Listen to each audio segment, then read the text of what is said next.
Hey,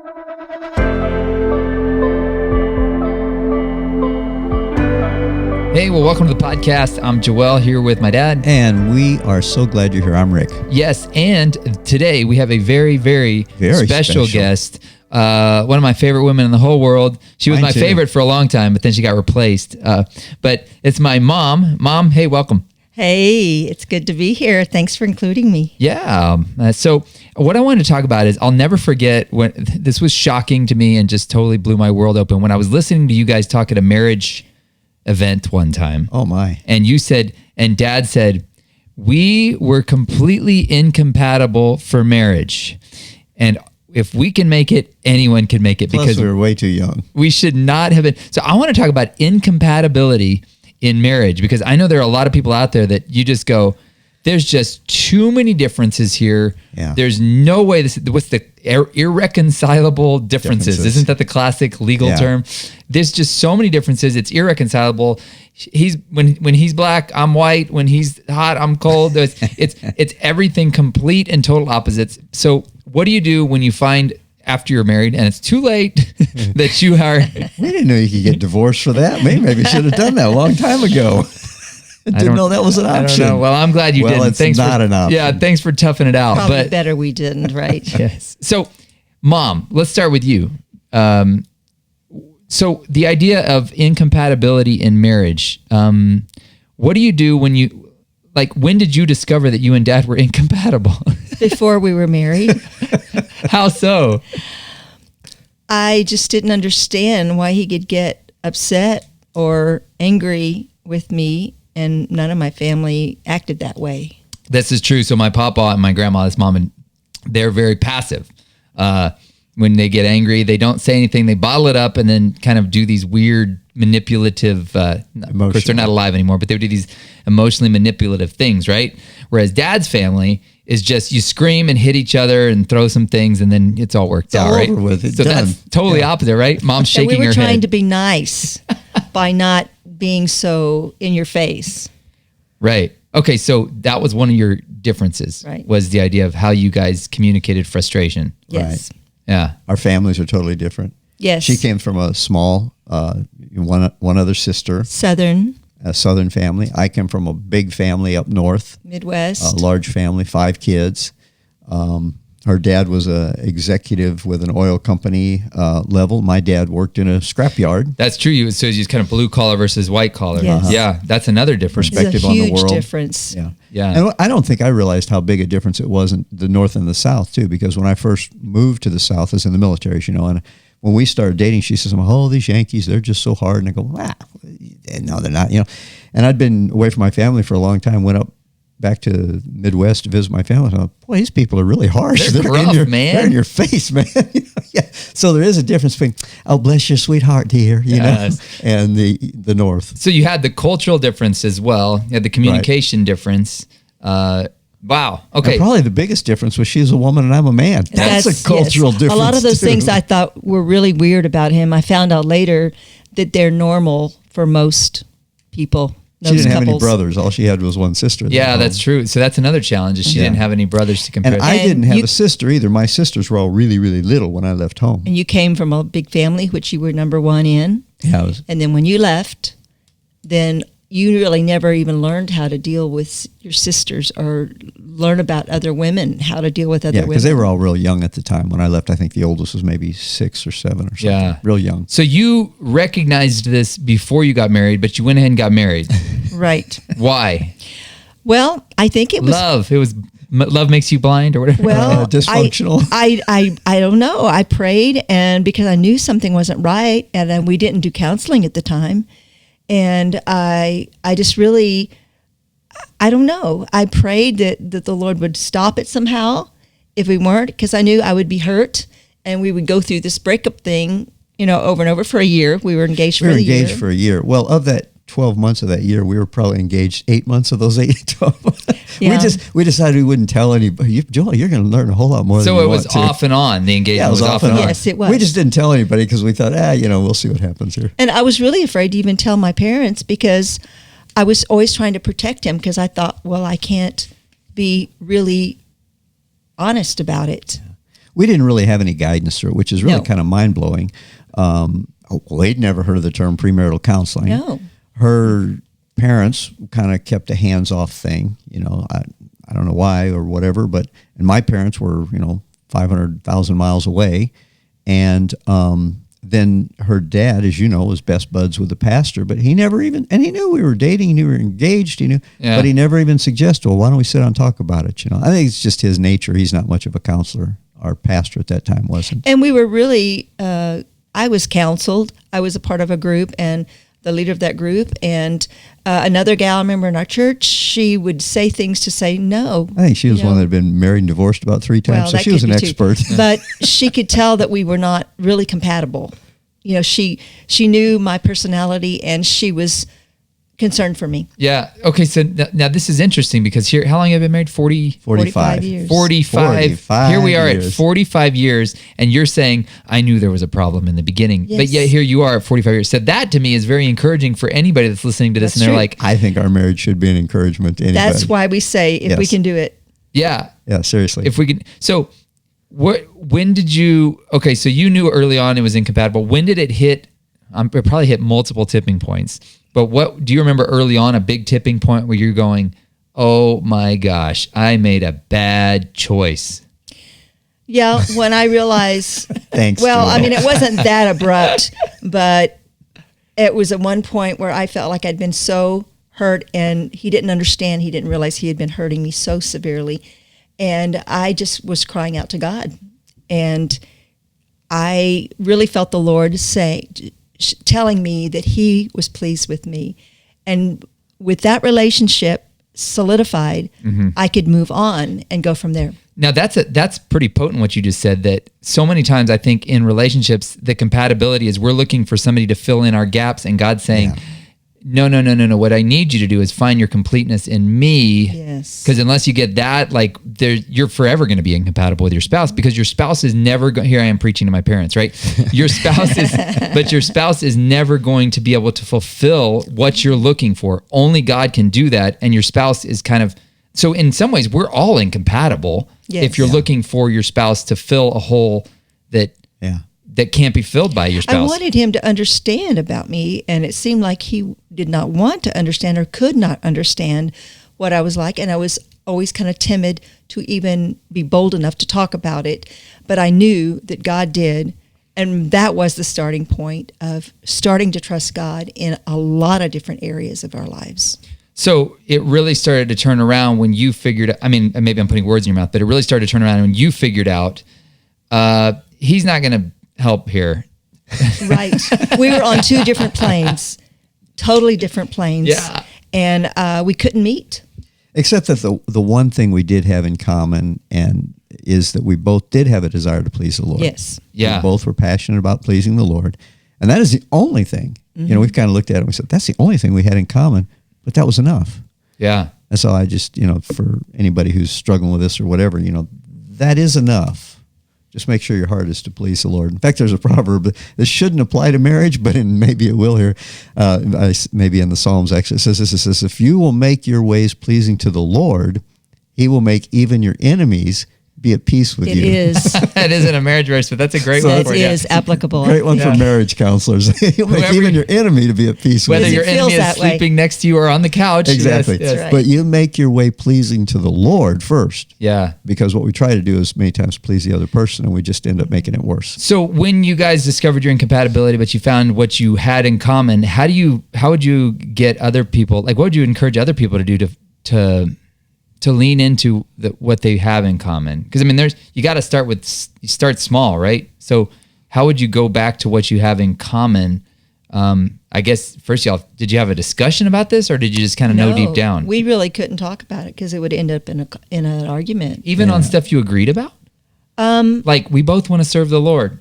Let's start there. Yeah. No, we could start there. Yeah. No, that's true. I think what happened, I realized that I was not being grateful. I should be more grateful. Think of those things that I am grateful for in him, in our relationship.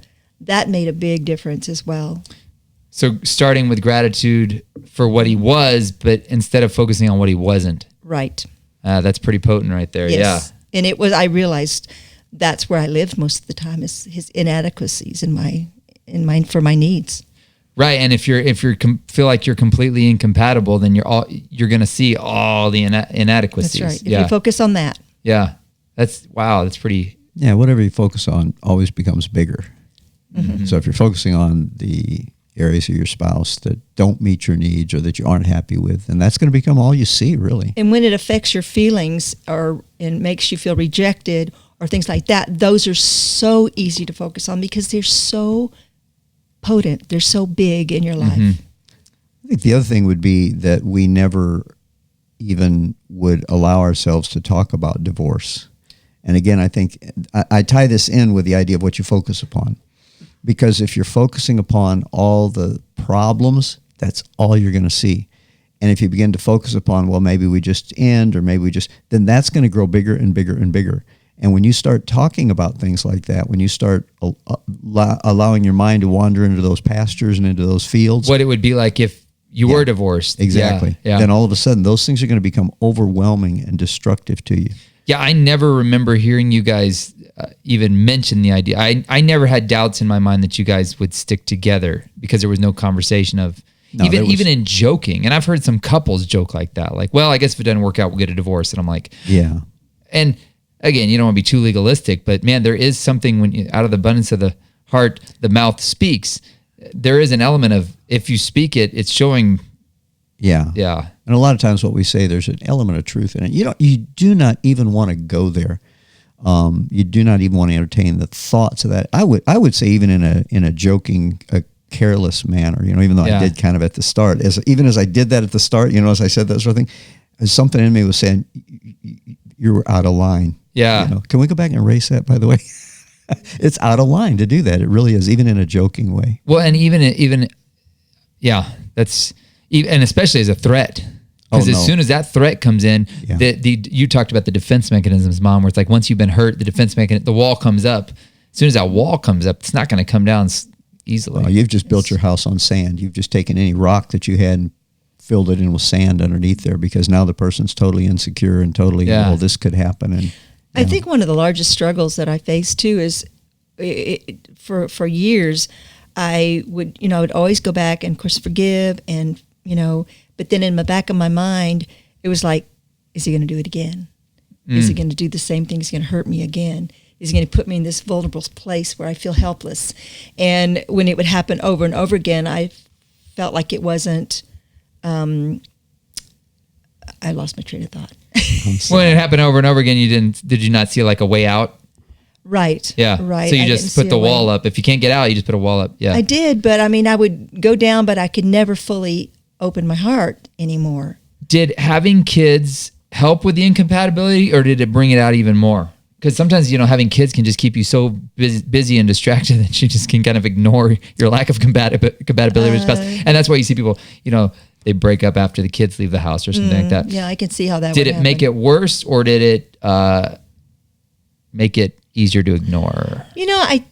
I think in our case, it was the same pretty much. It was manifest in all areas, whether kids were there or not. So it wasn't that abrupt of a change as you guys left.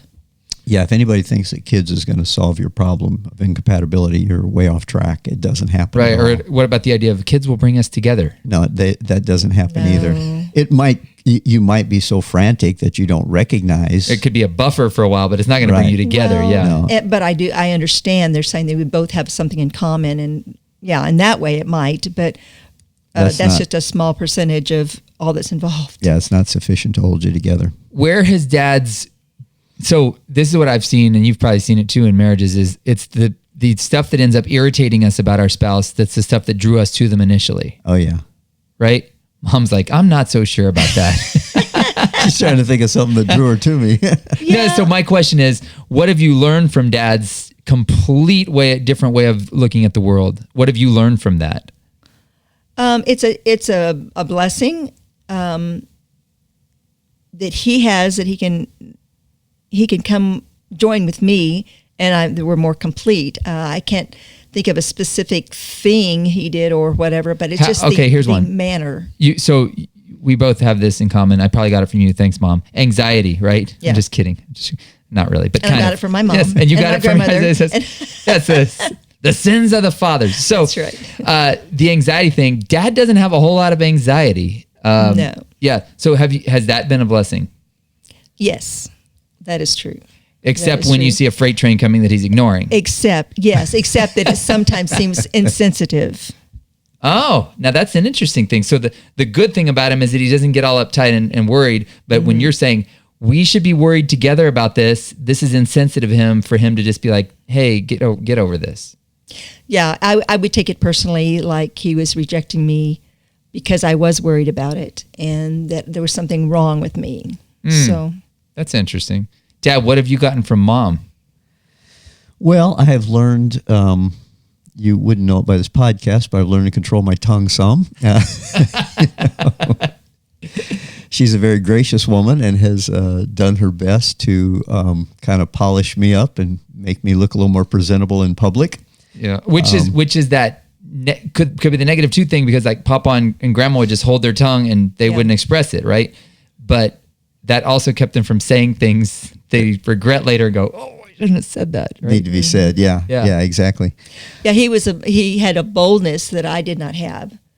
I learned from that. I didn't do it just like he did, but I did learn from it. And because we are always together, I've learned how to incorporate that in my personality. So what else did you get from Mom, Dad? Well, I think too, she, as you know, is really a very godly woman. You know, Scripture talks about a godly woman being, not adorning themselves on the outward, but with grace and beauty and a peaceful spirit and a peace that it says is well pleasing in the sight of the Lord. And she has that. And, I tend to, by nature, be a little more explosive maybe and ready to go and do something, and to just kind of calm down a little bit, and a little peacefulness, a little more graciousness, I guess would be a good way of putting it. Learn that from her. And, I think one of the like in raising kids, for example,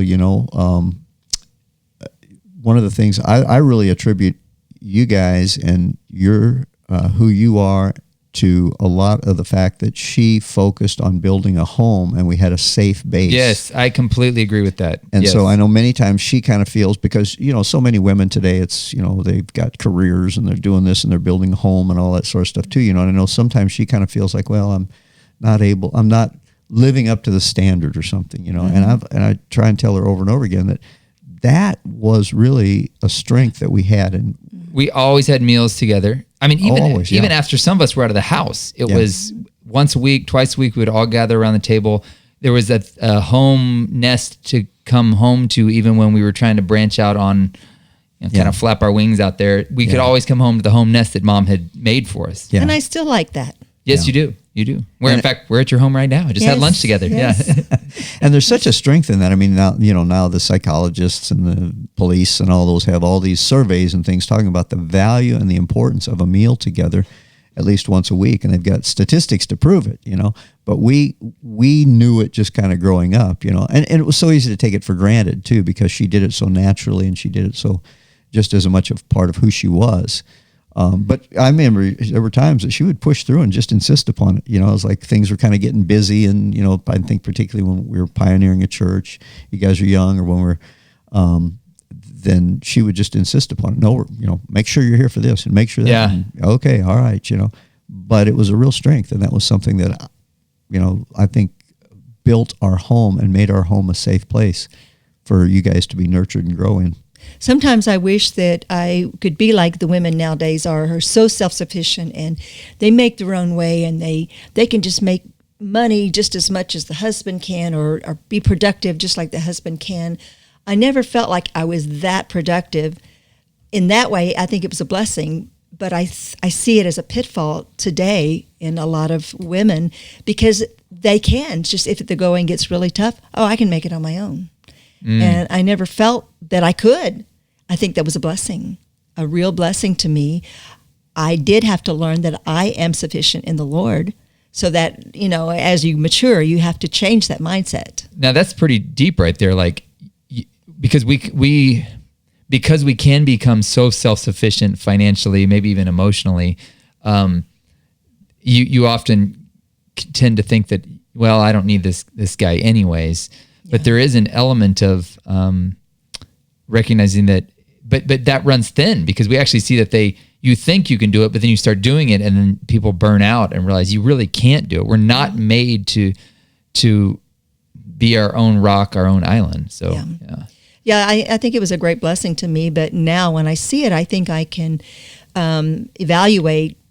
When I see a woman, or a lot of it's on the Hallmark movies, they show that women are just as strong as the men, and they can make it, and the men has to always bend to the wife, and that is something I really am strong against. I don't feel like that's necessarily what we should be as Christian women. Yeah, that's interesting. So here's a question: when did it start to get better? Gradually. I think we'll let you know. It wasn't after I was born. No, I'm just kidding. We'll let you know when it gets better. I was the glimmering hope of light that was brought into the world. No, it wasn't me. No, I'm afraid not. That was probably Karis or Jonathan. But yeah, I probably would have been the stressor. But there wasn't any kind of a specific moment. It was just gradually, and the more I draw close to the Lord, and He draws close to me, and then I don't need as much affirmation from Him as I felt like I needed. Now, okay, so this sounds contradictory, because what you just said is, I can make, actually, it's actually completely compatible. Never mind, I got that wrong. Because you're saying that the more I grew and realized I needed the confidence in the Lord, the more it actually helped me be confident with my husband. Right. That I didn't need what I thought I needed through Him. I needed it more through the Lord. Wow.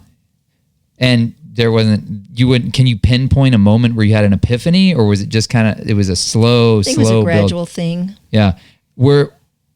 How old were we when this was starting to change? I think a lot of the peak happened, I think, when we lived in Guatemala. The hardest, I think, to being separated from family and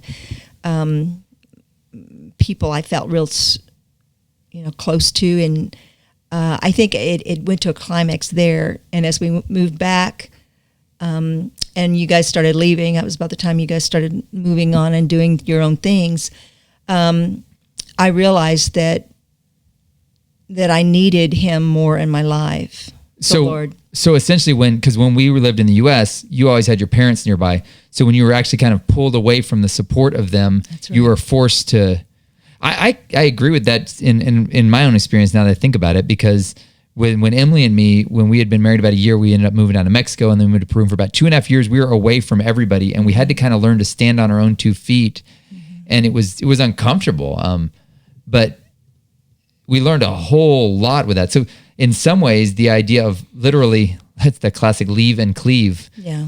Leave for this reason, a husband will leave his family and cleave to his wife, right? And it's interesting, the women are never called to do that, though, right? No, they aren't. No. Yeah. That's interesting. So, but there is that element of, at some point, you have to let go of the supports of your family and say, it's now God and my spouse. And That's right. God will come first, and then it's that kind of that triangle where it only works when you're leaning on God, and then you're on your spouse, not on your spouse and then God, right? And those situations that happen that are conflict are always ongoing, because that's the way life is. And the way we deal with our husband and our trust in the Lord during those times of conflict are also exactly the same way we deal with other situations in our life. We learn to trust God more, and things are a little bit more more peace, because you're trusting in God and not trusting in your husband or trusting in the situation that has caused this turmoil in your life. Dad, when you're probably not quite as observant as Mom, but when did you think it started getting better? Or did you think it was great all along? No. No, I didn't think it was great all along. It did. It was like we talked about maturity. It's kind of a growing thing that we talked about maturity in our earlier podcast. Yeah. And how it at certain levels it just grows kind of incrementally. It's not like big leaps and bounds. And I know for example, I made a lot of effort to try and find books on marriage to try to understand, because again, one of the biggest cultural divide, cross-cultural divides anybody ever has to make is a man to a woman, because of the way we think differently. So I was always trying to find books that would help me understand what's going on here, books that would encourage me to do the right thing, and or listening to things or reading articles and things of that nature. I think one of the things that several things that helped, there was a little phrase that we picked up from a book we read, and it said, just remember that this other person is a person of goodwill. You used to say that all the time about everybody. You always say you always have to remember they're generally people of goodwill. A person of goodwill, yeah. Because here's the crazy thing is when we were first married, I actually remember thinking one time, she must be trying to drive me crazy. Because nobody could be like she's sitting around scheming exactly. how to drive you insane. Because she couldn't be so good at it without trying. It just couldn't be accidental. It has to be thought through. It has to be thought through because she knew just what button to push and how to push it and when and how hard and everything. And so when this little phrase, this is goodwill, you realize this person, I remember we were married 8 years and I had this like epiphany, and this sounds so stupid, but it was 8 years we were married. And I remember thinking one time, wait a minute, we're on the same side. And I got to remember that. Yeah. Because it didn't seem that way. Emily and I have to remind ourselves that all the time too. And I think that's something I got from you. I'm like, wait a second, we're on the same team here. Yeah. Like this isn't blue team versus red team. It's like we're both on blue or red team and here. If either of us loses, we both lose. Yes. A loss, and the loss is devastating to both of us. Yes. And you can say that, and it's one thing for you to know it in your head, but it is a whole nother thing to get it into your heart when the emotions are inflamed and everything's going on. Yeah. To remember that, okay, she's really not trying to drive me crazy. She's really not. We really are on the same team. What is going on here? What is going on here? And I think that really helped a lot. And again, it's not something that just the head knowledge got there, but it took years for me to realize that. And I think really, frankly, hanging in there too, I don't know that we really matured that much. I think just getting older. Yeah. You eventually just kind of go, it's not worth the effort. It's like one guy said, he said, the older I get, the more godly I am. He said, it's not that I'm really any better than I used to be. It's just, I think about sin and I go, too much work. That's right. That's it. We have a little disagreement. Yeah, it's not worth it. It's just too much effort. That reminds me of that joke you told me one time where the 110-year-old guy, and they said, hey, what do you have to say on your 110th birthday? And he said, man, I'm just so happy to say that at 110, I don't have an enemy in the world. I outlived every one of those son of a guns. No peer pressure. Yeah. Yeah. So in some ways, it just, when you you begin to realize that it just isn't worth it. Most of the stuff that we argue about and things, it just isn't worth it.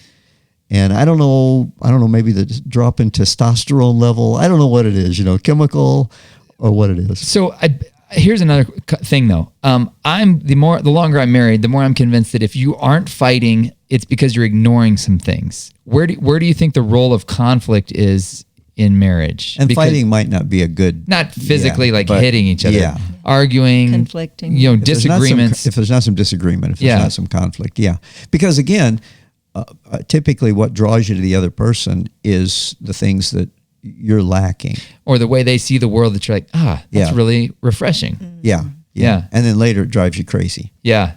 Because they don't see it the way you do. Yeah. It's kind of like, you remember when we were driving through Mexico, we used to go get this insurance, and it was and they had this cute little book that would help guide you through Mexico, and look for the burro on the right-hand side of the road, and that kind of thing. It was really funny. And the guy said, so many people, when they get to Mexico, they go, well, I don't like it here because it's not like what I'm used to. And he goes, remember, that's why you came to Mexico. Because it's not like what you're used to. It's not like what you're used to. You wanted something different. And that's why you got married, hopefully. That's why you were drawn to this person, most likely. Is there something different? Which is what so there's the element too of this, and this is where I think the incompatibility idea in marriage is, if you and your spouse are opposites, then and you really are confident that God put you guys together, which then you can start to question, did God put us together? I don't know. But you've got to trust that there's something you can learn from them, and they're not intentionally trying to drive you crazy. Yeah. But there is something that you can learn from them. So that's where I think opposites attract. There's this natural trying to fill in for the things that we wish we had a little bit more of. Again, though, it's realizing though that, like Mom said earlier, that person's never, even if they're like everything you're lacking, they're never going to make it. I mean, they're never going to be enough. Your needs. Yeah, yeah. So that's super ethereal, Mom. To close us out, what's a practical step you can give to somebody who says, my spouse is clearly not meeting my needs, but apparently I need to find that in God. What's a practical step you can give? Well, I think we need to think of it in the light of eternity. We need to see, Lord, you put me with this person, and how can I glorify you in this situation? What can I learn? Help me to be obedient to you and understand what you're telling me in this, so that you would get glorified in my life through it. Let me add a little something to that too, because she says, well, God, you put me with this person. And I know there's folks who are going to say, well, I don't know that God put me with this person. I'm going to just tell somebody this. It's like, once you're married, you don't have to wonder if that's the one God has for you. They are. If you liked what you heard, please consider sharing this with a friend. For more information, visit joelmalm.com or rickmalm.com. Thanks for listening.